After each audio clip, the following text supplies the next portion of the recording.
kembali saudara-saudara, kita akan membaca firman Tuhan dari Injil Yohanes pasal 20 ayat 24 sampai dengan ayat 29. Yohanes pasal 20 ayat 24 sampai dengan 29. Tetapi Thomas, seorang dari ke-12 murid itu yang disebut Didimus, tidak ada bersama-sama mereka ketika Yesus datang ke situ. Maka kata murid-murid yang lain itu kepadanya, "Kami telah melihat Tuhan."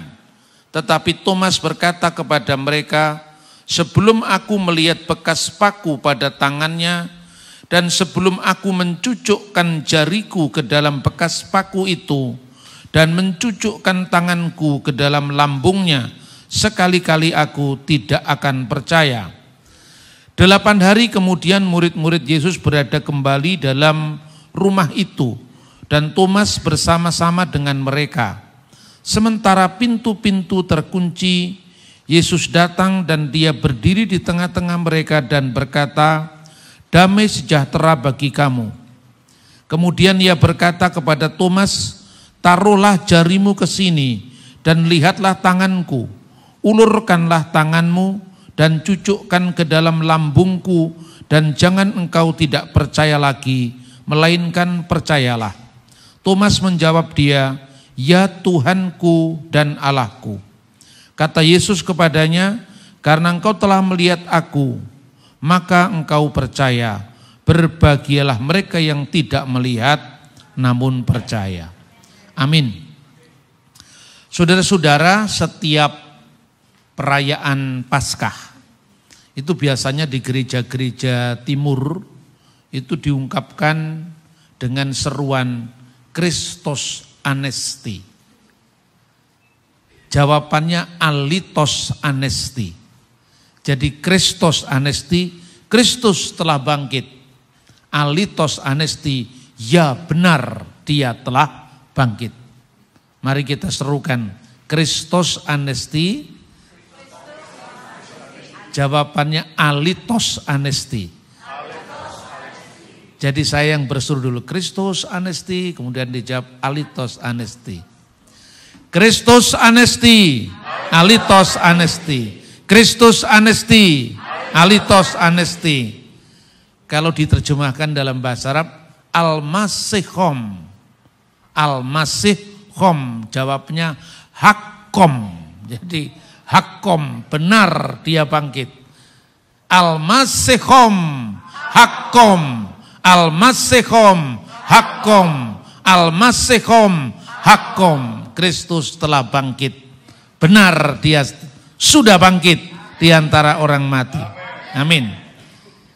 Al-Masihu min bainil amwat wa wata'al mauta bil maut wa wahabal hayata lilladina fil kubur.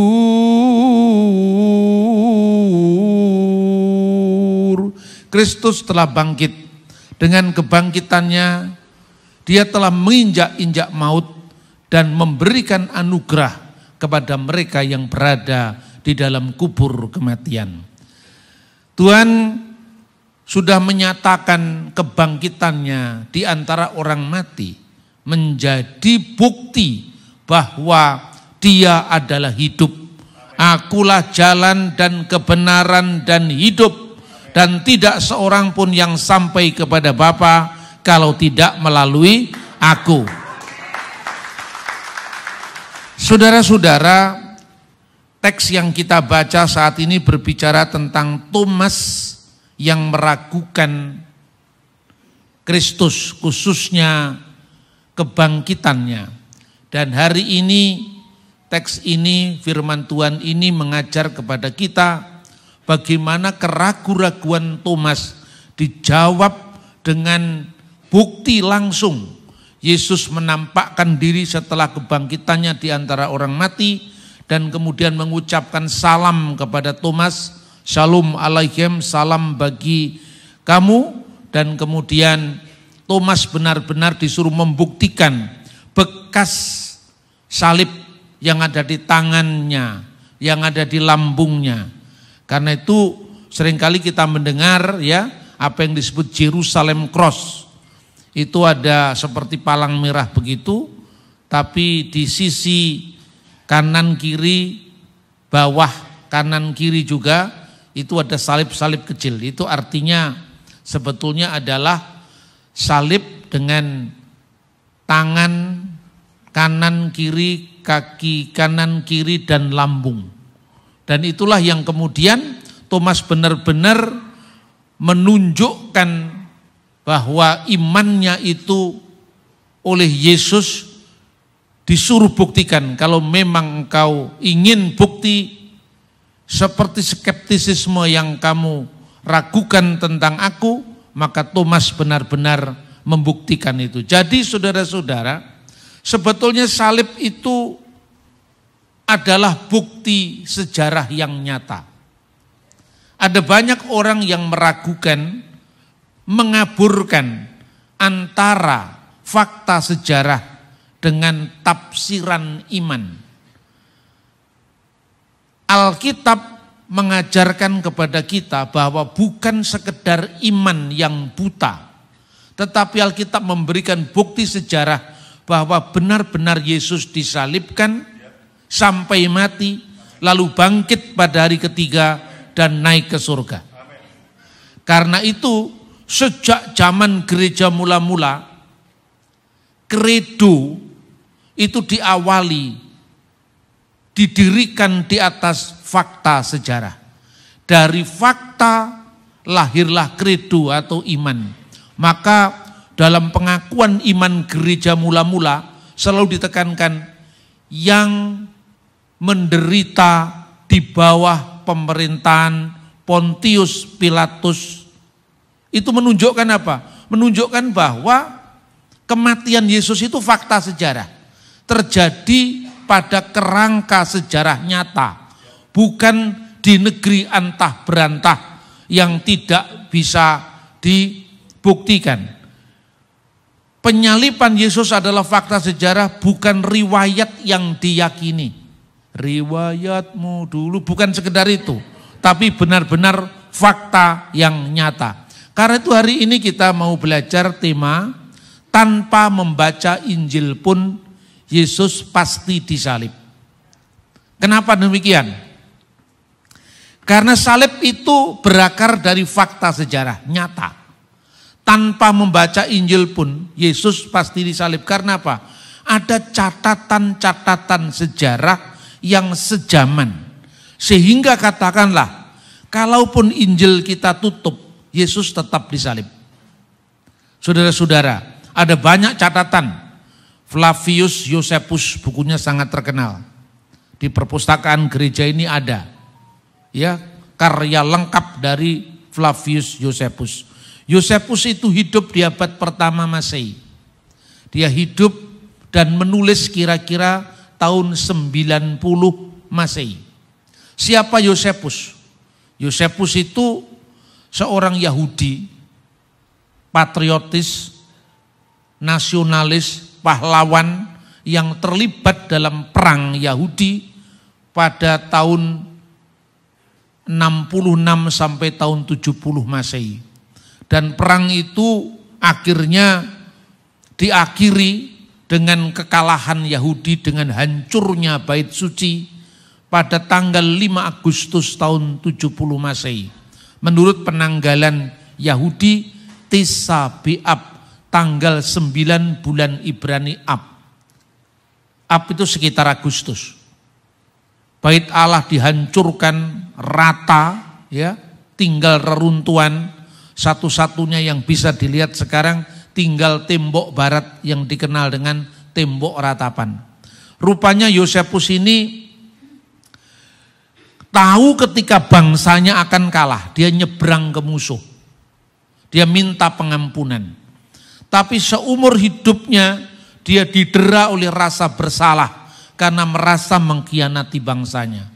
Untuk menebus rasa bersalahnya itu, maka Josephus membayar seolah-olah hutangnya kepada bangsanya dengan menulis buku sejarah lengkap yang judulnya Sejarah Kuno Bangsa Yahudi. Tulisannya paling detail dan paling lengkap pada zamannya. Dia berbicara tentang sekte-sekte Yahudi yang ada pada zamannya, yaitu Saduki, Parisi, dan Eseni. Dia juga mencatat tentang kematian Yohanes Pembaptis karena insiden politik. Dia juga menulis tentang kematian Yakobus saudara Yesus yang juga berkaitan dengan insiden politik karena pada saat itu seorang imam besar dari golongan Saduki berlaku tidak adil atas kematian saudara Kristus ini. Begitu pula dia mencatat tentang kematian Yesus yang disalibkan pada masa pemerintahan Pontius Pilatus. Ini fakta sejarah. Pertanyaannya kenapa Yosefus kemudian mencatat itu? Karena ada signifikasi politik. Karena peristiwa Yesus pada zamannya itu membuat banyak orang Yahudi sendiri mengalami sebuah guncangan besar. Sehingga imam besar pada zaman Yesus ketika itu melakukan kalkulasi politik. Yang akhirnya lebih baik mengorbankan satu orang katanya ketimbang harus dibayar dengan kebinasaan bangsanya. Itu salah satu pertimbangan politik. Kalau seandainya penyaliban Yesus itu tidak ada kaitannya dengan peristiwa politik pada zamannya, tentu tidak akan masuk dalam buku sejarah dunia. Karena apa? Yesus bukan seorang prokurator, Yesus bukan seorang senator, Yesus bukan seorang kaisar Roma. Dia secara manusiawi adalah rakyat biasa.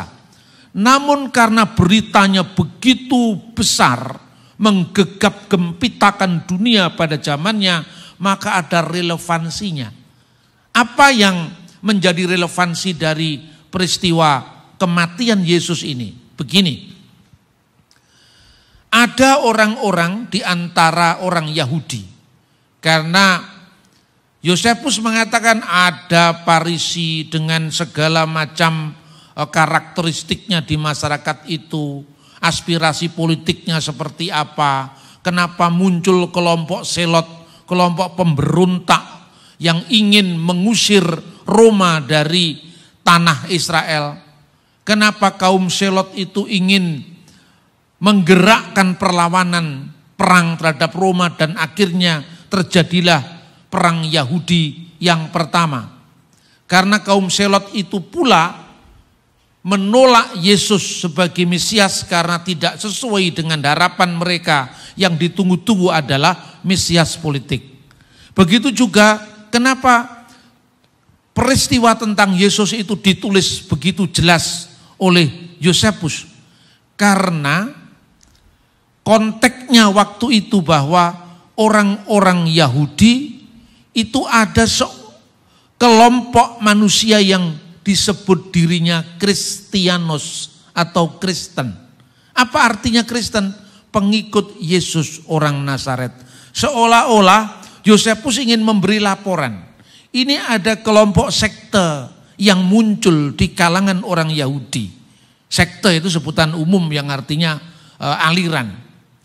Mereka ini percaya kepada seorang yang mereka elu-elukan sebagai Mesias.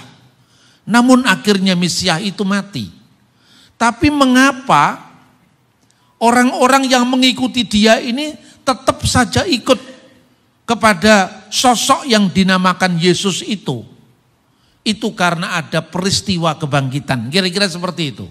Maka dengan fakta bahwa ternyata Yesus itu tidak mati selamanya, maka orang-orang yang disebut Kristen sampai hari ini, maksudnya sampai zamannya Yosefus masih eksis.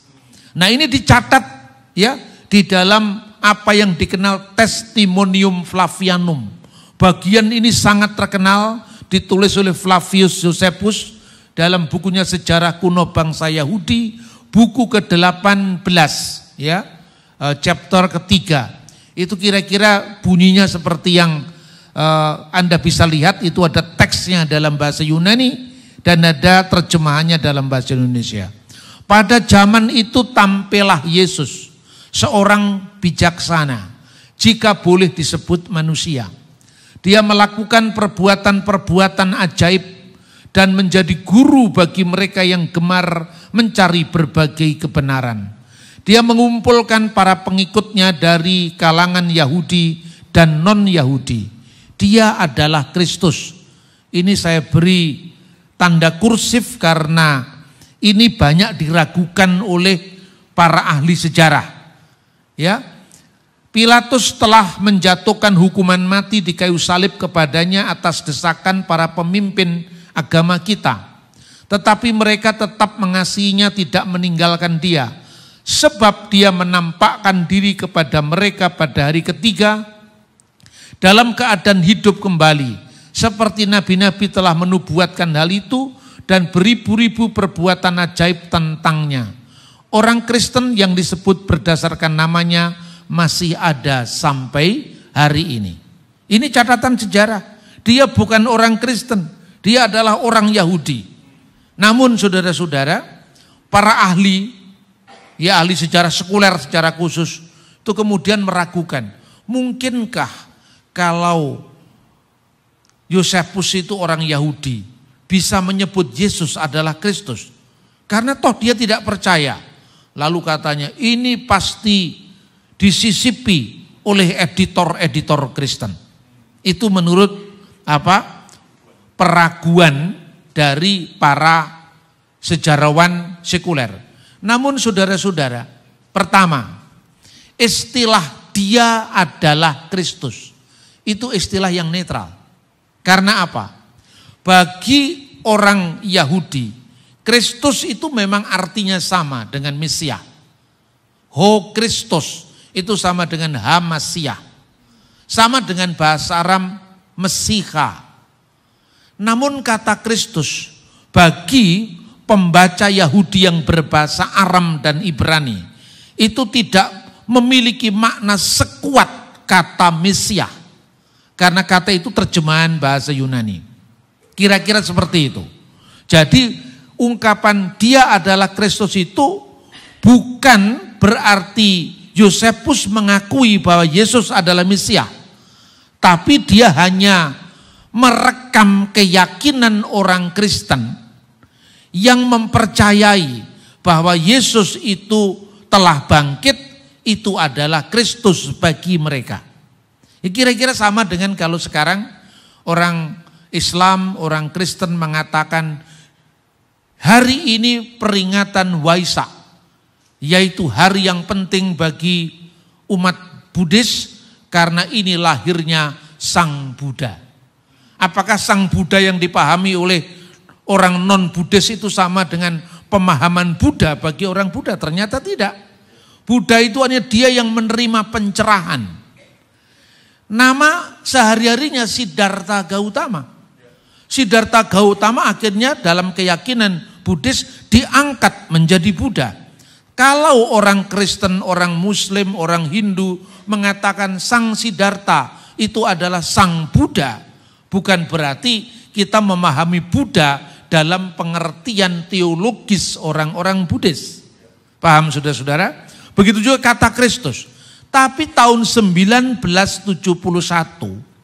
itu ditemukan naskah terjemahan bahasa Arab dari teks aslinya yang ditulis oleh Flavius Josephus. Nah, inilah teks bahasa Arab. Boleh saya sambil jalan ya? Dan bahasa Arab ini diterjemahkan dari bahasa Aramaik. Bapak Ibu kita lihat ya. Nah, terjemahan dari Al-Unwan itu ditemukan di Hebrew University pada tahun 1971. Dan teks Arabnya itu innahu kana fi hadzal zaman rajulun hakim yaqulu lahu Iswa. Jadi ismuhu namanya itu adalah Iso, Yesus ya. Jadi innahu kana fi hadzal zaman rajulun hakim yaqulu lahu Iswa. Jadi pada zaman itu tampillah seorang bijaksana namanya Yesus. Memang teks ini diambil dari teks dalam bahasa Aram lebih singkat. Dia seorang yang baik dikenal dengan perbuatannya yang suci. Banyak orang dari kalangan Yahudi dan bukan Yahudi menjadi pengikutnya. Pontius Pilatus telah menghukumnya dengan cara menyalibnya hingga mati. Jadi kalaupun versi ini, versi Aramaik ini dianggap sebagai versi yang lebih tua daripada yang Yunani, tapi ini tetap saja Yesus disalib kan? Yang diragukan oleh mereka itu kata-kata dia adalah Kristus, tapi kita lihat bagaimana teksnya di sini. Dan mereka menjadi muridnya tidak pernah mundur dan terus menjadi murid-muridnya. Mereka melaporkan bahwa Yesus telah menampakkan diri kepada mereka pada hari ketiga setelah penyalipannya dan dia hidup kembali. Dengan kenyataan tersebut mungkin saja dia adalah Mesias. Nah, dalam naskah-naskah kuno varian-varian teks seperti ini biasa. Tapi inti utamanya tidak pernah berubah dengan adanya varian teks ini. Yesus tetap disalib pada masa pemerintahan Pontius Pilatus. Dan kenapa orang-orang Kristen itu masih tetap ada? Karena mereka melaporkan. Jadi dalam teks ini tidak ada dalam teks Yunani. Tapi mereka melaporkan. Itu karena apa? Yosefus tidak dalam posisi mempercayai kekristenan. Tapi Yosefus hanya melaporkan bahwa kebangkitan Yesus itulah yang membuat orang-orang yang mengikuti dia tetap eksis sampai pada zamannya. Jadi dia mengatakan mereka melaporkan. Itu sesuatu hal yang wajar bagi seorang di luar Kristen yang menceritakan keyakinan orang-orang Kristen itu. Kenapa mereka tetap loyal sekalipun gurunya sudah dihukum mati? Karena laporan mereka Yesus sudah bangkit pada hari ketiga. Maka di dalam teks Arab itu dikatakan mungkin saja dia adalah Mesias. Dia tidak sedang meyakini, tapi sedang melaporkan keyakinan orang-orang Kristen. Dan itu dalam teks bahasa Aram, Mistafra de Mesika itauhu. Tampaknya dia adalah sang Mesias. Ini fakta sejarah. Jadi saya bilang, tanpa membaca Injil pun Yesus pasti disalib. Tapi jangan salah paham. Nanti kalau orang bertanya, berarti Pak Bambang lebih mengandalkan sejarah ketimbang Alkitab. Nah, Alkitab itu kan kita. Yang orang luar yang ragu disuruh baca Alkitab ya enggak mau, malah melecehkan Alkitab. Katanya Alkitab itu palsu. Kalau enggak cocok dengan keinginannya, wah Alkitab dipalsukan. Kalau cocok diambil. Ya toh? Untuk membuktikan bahwa nabinya ada di dalam kitab suci kita. Yang lucu, kitab Kidung Agung dituduh kitab Purno, tapi mencari nama nabinya di kitab Kidung Agung. Loh berarti nabinya ada di kitab Purno, kan ya lucu itu kan. Hanya karena apa? Hanya karena kemiripan kata-kata. Itu misalnya Kidung Agung pasal 5 ayat 16 ya. Hiko mamtakim wekulo mahmadim zehtoti wa zehrei benot Yerusalem. Kata wekulo mahmadim, dan segala yang ada padanya menarik. Mahmadim itu artinya menarik. Tidak ada kaitannya dengan Nabi Muhammad, nabinya umat Islam. Terus saya bilang, kemiripan bunyi itu tidak berarti mesti sama. Artinya apalagi bahasanya berbeda sekalipun serumpun. Misalnya kalau ada film Naruto di Jepang toh, mirip dengan kata Cak Narto. Ayo, apakah Naruto itu sama dengan Cak Narto? Pak Cak Narto orang Mojokerto, Naruto dari Jepang. Nanti jangan-jangan Naruto ini nuntut royalti pada film Naruto, kan tidak seperti itu. Itu mirip tapi tidak berhubungan satu sama lain. Kemiripan bunyi.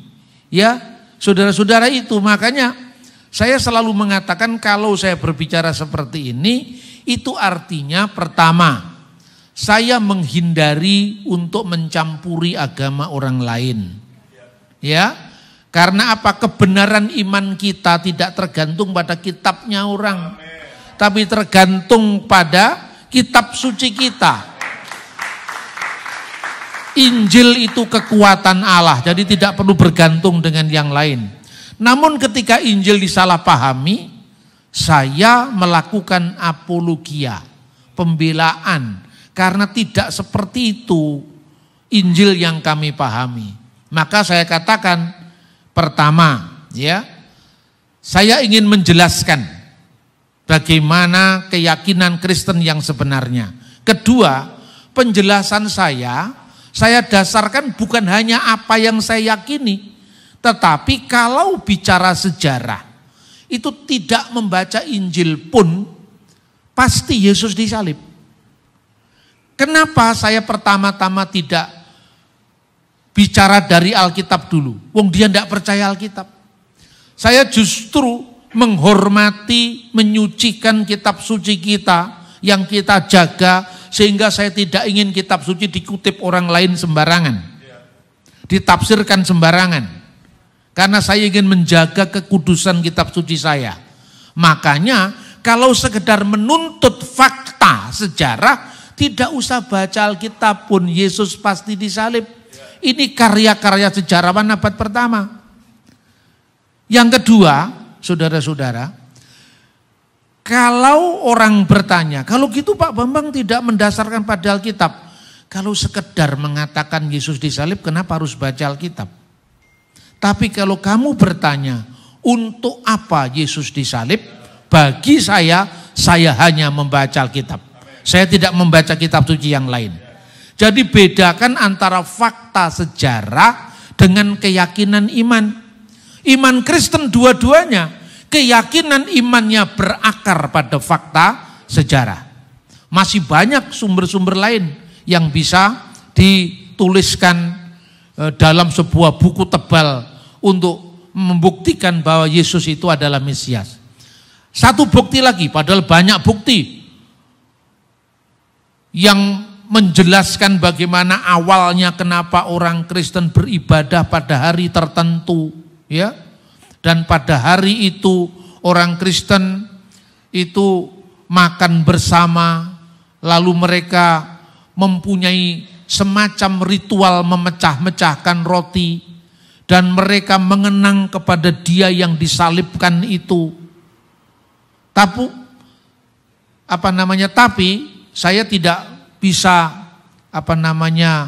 harus menguraikan satu-satu. Saya pilih satu fakta lagi dari catatan Cornelius Tacitus.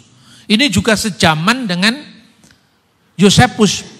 Dia seorang senator dan sejarawan Roma. Dia menulis kira-kira tahun 95.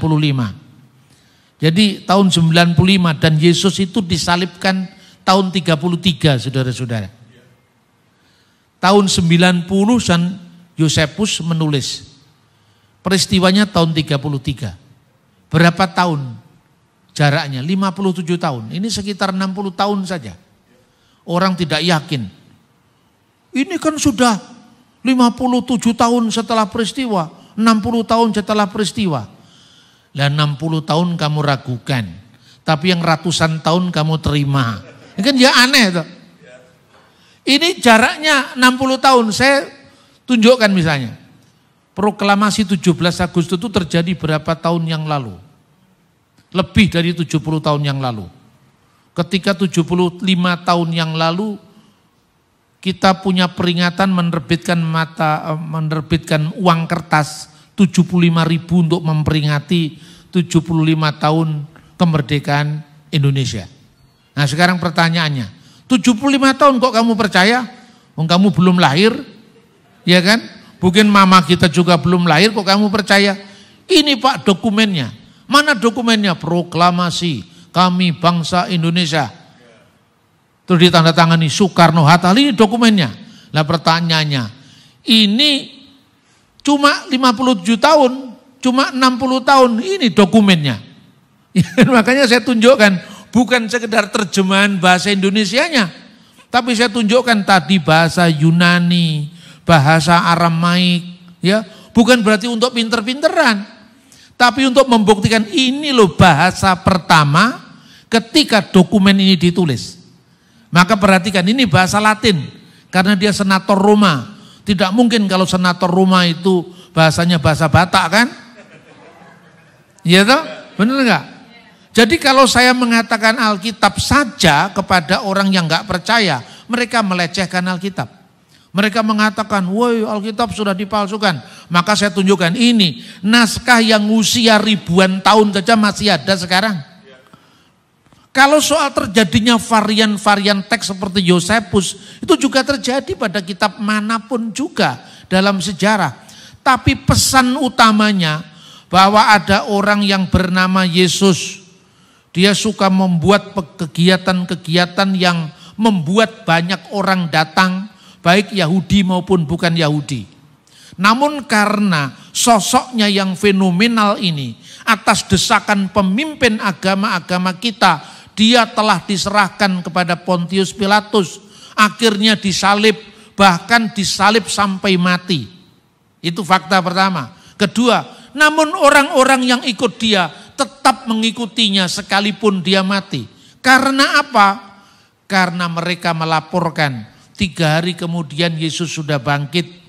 Ya, dengan demikian orang yang disebut Kristen masih ada. Itu fakta paling dasar. Katakanlah istilah dia adalah Kristus dibuang saja. Tidak ada masalah. Yesus tetap disalib. Pengalaman kebangkitan itu yang membuat kekristenan bertahan. Yaitu mujizat bangkit dari antara orang mati. Bagi kita itu iman fakta, sejarah. Namun bagi Yosefus mereka hanya meragukan.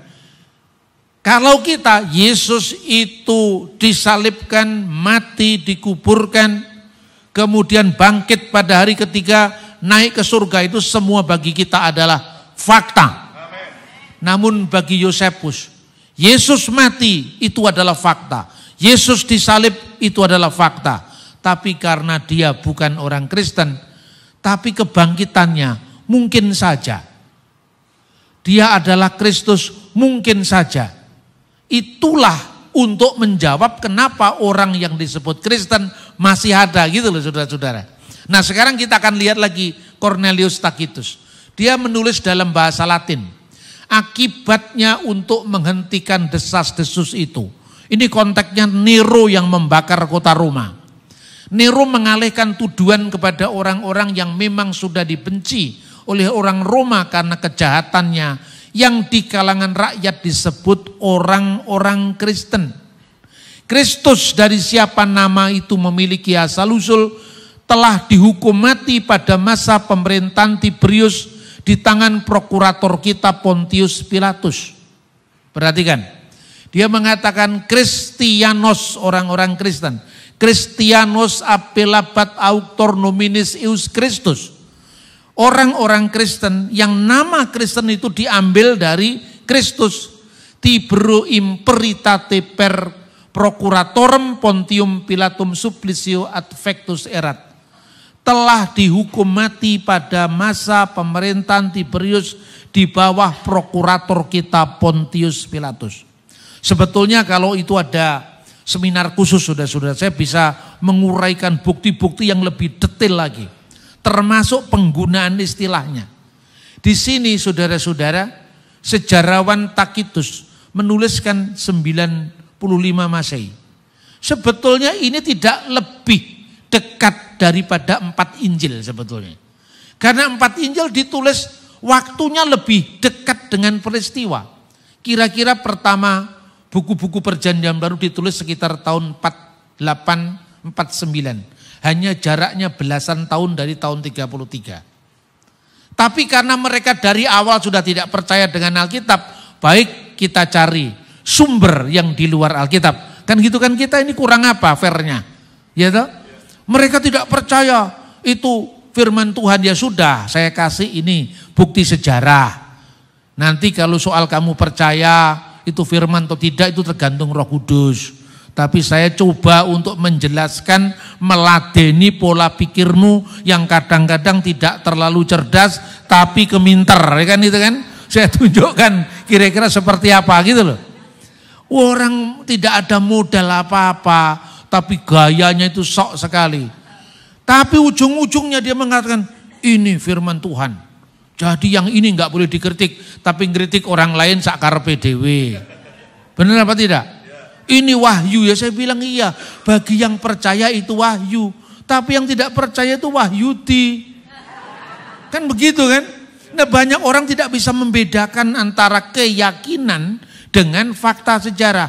Kalau soal misalnya keyakinan, pada abad kedua, akhir atau awal abad ketiga, ada seorang yang diyakini oleh penganutnya sebagai nabi.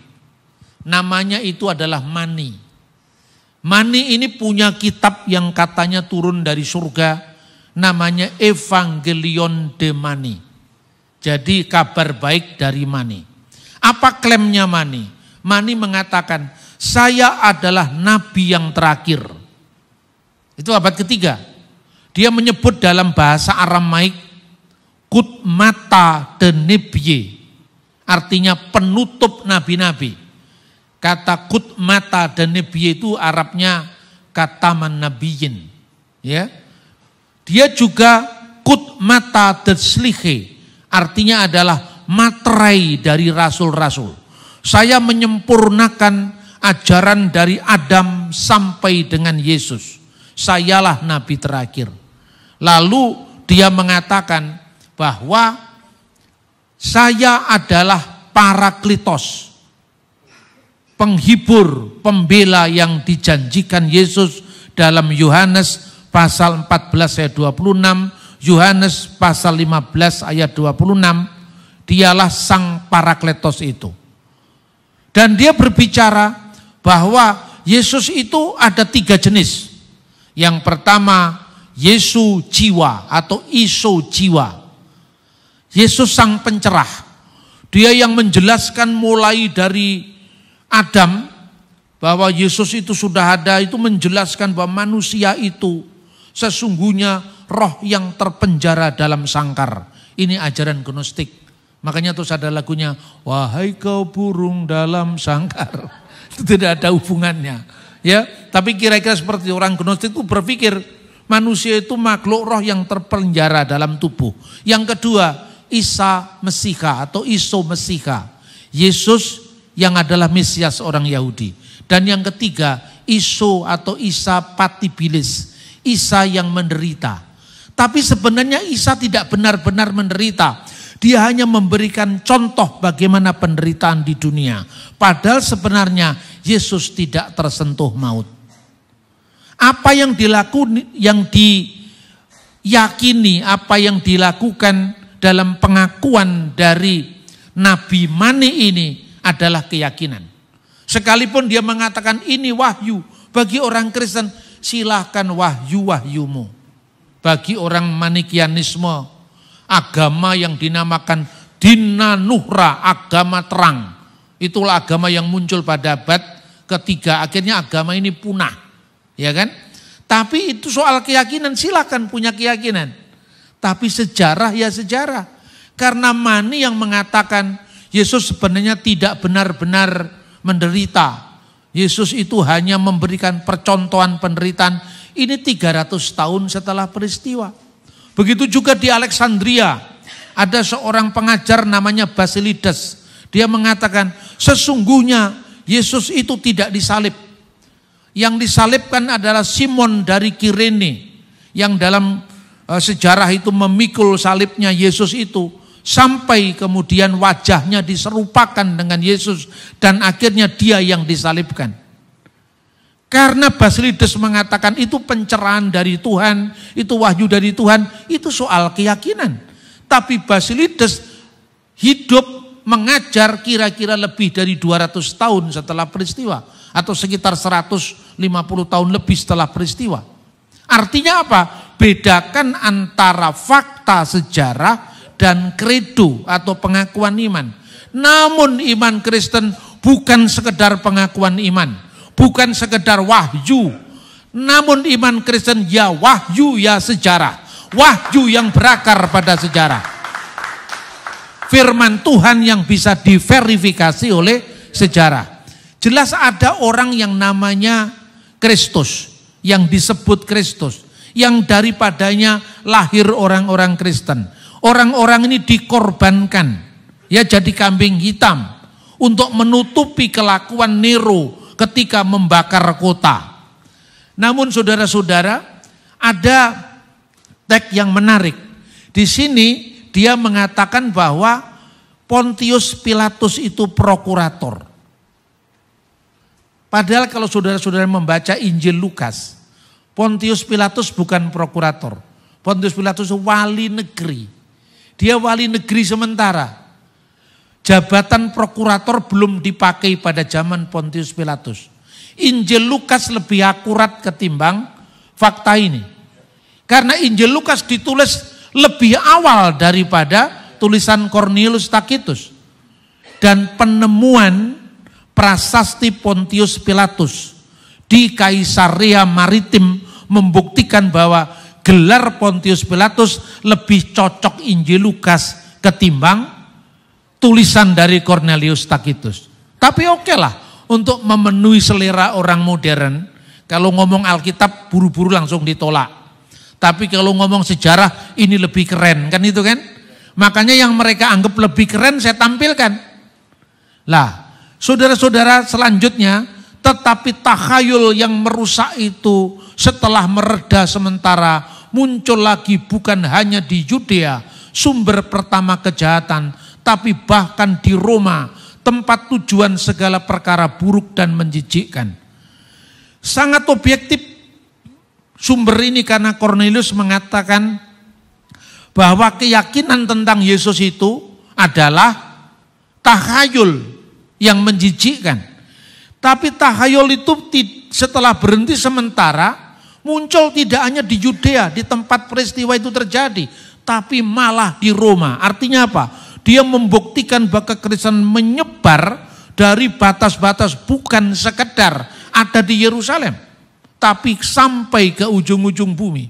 Dan ini menegaskan apa yang dikatakan Yesus, kamu akan menjadi saksiku, mulai dari Yerusalem, Yudea, Samaria, sampai ke ujung-ujung bumi. Perhatikan, kalimat ini menunjukkan bahwa tetapi takhayul yang merusak itu kan pandangannya dia sebagai orang yang tidak percaya. Bukan hanya muncul di Yudea, tempat di mana peristiwa itu pertama-tama muncul, tapi menyebar bahkan sampai di Roma, tempat tujuan segala perkara katanya. Penangkapan terhadap mereka pertama kali dibuat dari yang mengaku bersalah. Jadi itu membuktikan bahwa ada penganiayaan terhadap orang-orang Kristen. Ya, dari masa-masa ini penganiayaan terjadi. Polikarpus muridnya Yohanes juga dihukum karena dia tidak mau menyangkal imannya. Kemudian Ignatius dari Antioquia dihukum dengan dicabik-cabik tubuhnya oleh singa. Itu menunjukkan peristiwa sejaman dengan ini. Lalu berdasarkan informasi mereka diperberat hukumannya. Tidak sebanding dengan membakar kota seperti kebencian terhadap umat manusia. Perhatikan. Jadi setting sejarah yang menunjukkan Yesus disalib, sekalipun itu ada satu ketidakcocokan karena dia nulisnya tahun 95. Lukas lebih awal menulisnya. Maka gelar yang diberikan kepada Pontius Pilatus terjadi kekeliruan. Tapi dengan ditemukannya prasasti tahun 1960-an di Kaisarea Maritim, ternyata gelarnya Pilatus lebih cocok dengan Injil. Namun fakta salibnya sama. Yesus disalibkan pada masa Pontius Pilatus. Meskipun Pontius Pilatus tidak disebut wali negeri, tapi disebut prokurator Roma saat itu. Nah, saudara-saudara yang terkasih dalam Tuhan, yang terakhir, kenapa kata hari ketiga itu sangat terkenal? Paling tidak saudara-saudara bisa melihat karya Yosefus juga ada kata-kata pada hari ketiga, ya, dalam teks Yunani. Tapi dalam Injil juga ada kata hari ketiga atau 3 hari 3 malam. Dia bangkit di antara orang mati. Teks ini menjadi terkenal tidak hanya di tulisan Alkitab, tapi juga tulisan-tulisan di luar Alkitab. Pertama, ini membuktikan bahwa peristiwa Jumat Agung dan Minggu Paskah itu peristiwa yang sudah dihayati sejak awal. Sebab banyak orang memahami kitab suci dari logika orang modern. Cara menghitung waktu dari orang modern ini tidak cocok. Kalau saya mengajar selalu saya katakan, pertama teks dan konteks asli kitab suci. Jelas karena apa? Terjemahan kadang-kadang tidak sepenuhnya bisa mewakili maksud dari original teksnya. Maka teks dan konteks asli kitab suci. Konteksnya juga perlu. Kenapa kalau konteksnya tidak diperlukan menjadi keliru? Ya, karena apa? Karena itu jarak waktunya sudah ribuan tahun yang lalu. Kedua, sejarah. Kita perlu membaca sejarah. Karena jarak antara penafsir kita itu sudah 2000 tahun yang lalu. Kita juga perlu membaca sejarah. Makanya ini membuktikan dengan sejarah. Ya. Ketiga, sejarah ini siapa yang nulis? Yang nulis kan orang tidak percaya. Maka kita perlu sejarah iman. Sejarah iman itu kalau di dalam istilah kekristenan kira-kira patrologi. Sejarah yang ditulis oleh para leluhur iman kita. Sebab sehebat apapun, seakurat apapun Yosefus, dia tidak percaya. Maka dia mengatakan mereka melaporkan mungkin saja dia adalah Mesias. Tapi kira-kira kalau yang nulis ini muridnya Petrus, dia juga saksi sejarah, tapi dia juga saksi iman dua-duanya. Maka sejarah, kemudian yang berikutnya adalah patrologi, yaitu sejarah iman. Lalu sejarah saja, bentuk paku dari zaman Yesus beda dengan bentuk paku zaman sekarang. Bentuk kuburan dari zaman Yesus misalnya berbeda dengan bentuk kuburan sekarang. Diperlukan arkeologi. Satu contoh, kalau kita membaca di Injil Matius, di mana posisi malaikat ketika memberitakan kebangkitan Yesus? Duduk di atas batu. Tapi kalau Anda membaca Injil yang lain, di sebelah kanan. Nah, orang modern pada cengengesan. Wah, Alkitab saling bertentangan, Roh Kudus satu, kok informasinya berbeda. Ayo di mana malaikatnya, di sebelah kanan atau duduk di atas batu? Karena mereka tertawa, saya juga ganti tertawa. Tapi tertawanya tidak sinis, hanya tertawa untuk lucu-lucuan. Saya bilang, tertawamu itu renyah sekali ya, kelihatan kalau kamu tidak pernah membaca. Ya, karena apa? Perhatikan sekarang. Bentuk kuburan zaman Yesus itu bukan dipendem seperti kita sekarang. Ini arkeologi wilayahnya, ya kan? Ada cerukan gua, lalu mayatnya itu dikafani, bukan kalau dikafani berarti agamanya Islam, itu tradisi, ya kan? Kemudian dimasukkan, lalu digelindingkan batu besar namanya Gilgal. Batu besar itu digelindingkan. Karena itu kemudian para wanita datang ke situ membawa rempah-rempah. Ya. Kemudian ketika Matius mencatat, malaikat menggulingkan batu. Nah, pertanyaannya, kalau batunya digulingkan ke sebelah kanan, kemudian malaikatnya berdiri di atas batu. Berdiri di atas batu yang batunya digulingkan ke sebelah kanan. Ya sama saja. Karena Anda awam arkeologi. Makanya pertama, teks konteks asli kitab suci. Kedua, sejarah. Ketiga, patrologi, sejarah iman. Karena apa? Karena kalau kita hanya baca sejarah seperti ini, tidak sampai pada makna. Hanya sampai Yesus disalib, ya kan? Kayak misalnya sampai pada fakta Diponegoro melakukan perang dengan Belanda tahun 1825 sampai 1830. Tapi Diponegoro di mata Belanda pengkhianat, Diponegoro di mata kita pahlawan. Yesus di mata orang Romawi adalah pengajar tahayul. Yesus di mata orang Yahudi pengajar sihir. Tetapi Yesus di mata kita adalah juru selamat yang menebus dosa umat manusia. Karena itu ungkapan 3 hari sangat terkenal, tapi jangan dipahami 3 kali 24 jam. Bukan seperti itu, bukan hitungan waktu pada zaman itu. Karena apa? Gereja sejak semula sudah memperingati Jumat Agung. Kapan itu terjadi? Sebelum tahun 100. Nah, ini bukti sejarah kan? Dalam buku yang berjudul Didache. Didache itu ditulis kira-kira tahun 90-an. Sudah ada pembedaan orang Kristen dari Yahudi. Karena kalau orang Yahudi puasa pada Senin dan Kamis, maka orang Kristen puasanya Jumat Agung. Ini sudah dirayakan pada abad pertama Masehi. Kedua, dalam catatan Ignatius dari Antioquia. Kalau begitu, kita tidak bisa memaksakan paham modern kita bahwa 3 hari 3 malam itu artinya 3 kali 24 jam. Kita harus dibimbing oleh sejarah sejaman tentang bagaimana cara menghitung hari, satu, bagi orang Yahudi. Kedua, kapan Jumat Agung mulai dirayakan? Jumat Agung dirayakan sejak tahun 90 Masehi. Rasul Yohanes masih hidup di Efesus. Lah ini bukti sejarah. Bukti sejarah ini juga sekaligus sejarah iman. Karena yang merayakan murid-murid para rasul sendiri pada waktu itu. Makanya 3 hari 3 malam itu maknanya bukan 3 kali 24 jam.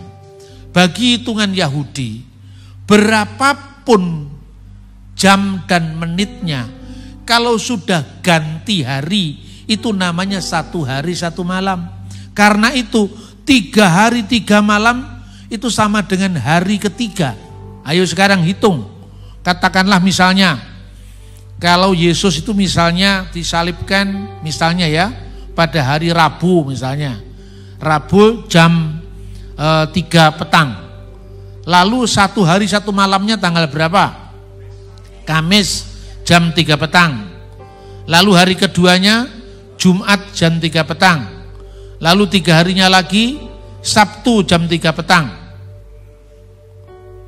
Berarti Rabu, Kamis, Jumat, Sabtu ini hari keempat, bukan hari ketiga. Ayo sekarang, bener nggak kalau misalnya hari Kamis, Kamis sampai Jumat sehari, Jumat sampai Sabtu sehari, Sabtu sampai Minggu sehari, 4 hari. Berarti 3 hari 3 malam sama dengan hari keempat. Kalau 3 kali 24 jam. Tapi kalau dipahami berapapun jumlah jamnya, asal berganti hari itu sudah 1 hari 1 malam. Makanya Yesus bangkit pada hari Minggu pagi, itu sudah ganti hari, ya kan? Nah ini saudara-saudara, makanya mari kita jangan melakukan anakronisme sejarah. Ana itu melawan, kronos itu kronologi, urutan waktu. Karena zaman berubah, kalendernya berubah, nama bulannya berubah, cara menghitungnya hari berubah. Itu bisa dipahami lewat sejarah. Kiranya apa yang kita hayati melalui Minggu Kebangkitan ini benar-benar membangkitkan setiap kita untuk terus mengiring Tuhan, militan, namun tetap dengan strategi agar kita menang. Tuhan memberkati kita.